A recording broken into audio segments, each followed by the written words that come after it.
my fellow aviators and my beloved mechanics. This is a follow-up video to the Propellers Do Not Lie video. And I wish each of you are having a good day. And I would like to start this video by saying that it's becoming evident that our country is becoming one of bullies and cowards. Cowards and bullies. And our forefathers fought World War II. These were great men who fought for the truth and answered the call when it was given. They saved the world from tyranny. And yet, in today's society and this country, little truth is being sought, and even if you speak the truth, you are hunted down. When I started my career in aviation, it was a magical time. I would go out to the airport and I would work with and be taught by fellow World War II pilots and mechanics. These were amazing, great men. These men were ones like Pappy that did my first private pilot check ride. He joined the Flying Tigers, ended over there in China, and faced an enemy in a P-40, which was a piece of junk, and went up against the much advanced and more powerful and maneuverable Japanese Zero.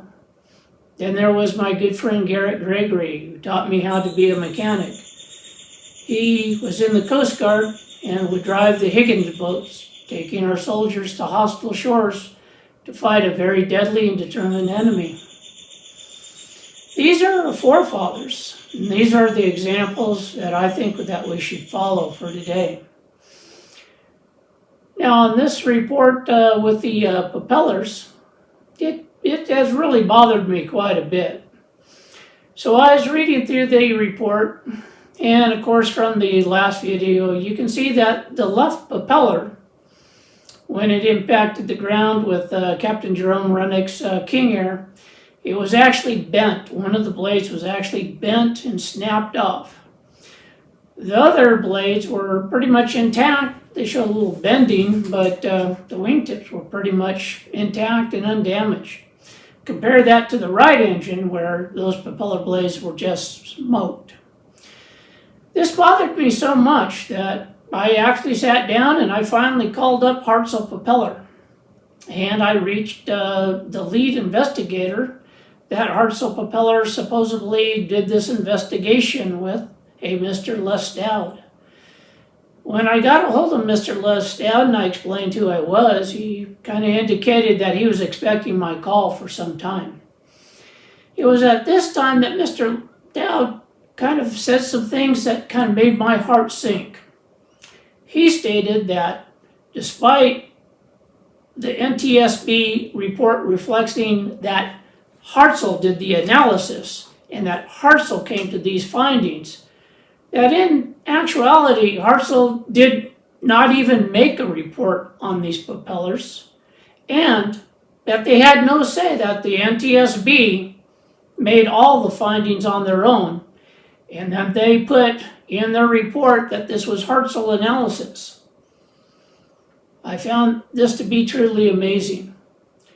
So of course I asked Mr. Les Doud if I could schedule a personal interview to come out and talk to him and have him give us pilots and mechanics, an analysis of what these propellers really showed.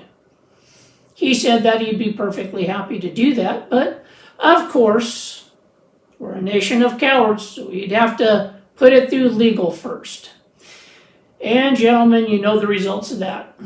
It's only been 5 months and no word has come back. I immediately sent an email requesting an interview. No response to that email. So after 5 months of time going by, I've kind of had it.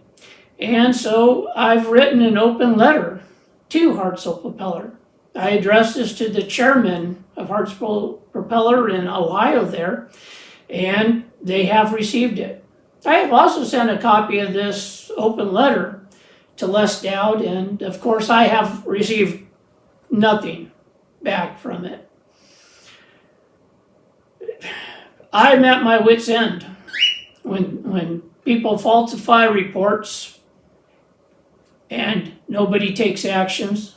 Les Doud had his name rubber stamped on a report that he didn't do. Nobody takes action, nobody even wants to talk about it. So with this open letter, I'm hoping that my fellow aviators and mechanics would join me in contacting Hartzell Propeller and asking for them to do an analysis on the propellers without the NTSB or the FAA falsifying the report or making false claims or putting pressure on them.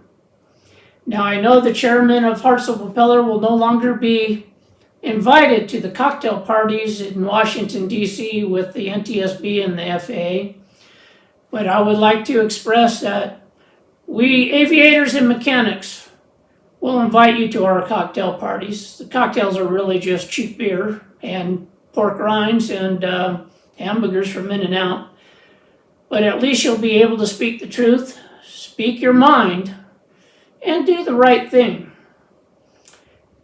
With this, I would like to just close that we come from a very, very great line of pilots and mechanics. Our forefathers in World War II, when the call came to save the world from tyranny, when things were at their most dire moment, they rose to the call. Many of them sacrificed their lives. They were just like you, my fellow aviators and mechanics. The average age was 16 to 23 years old. They were the young men of the generation, which I am calling on now to step up and fight for our aviation community. You do have the power.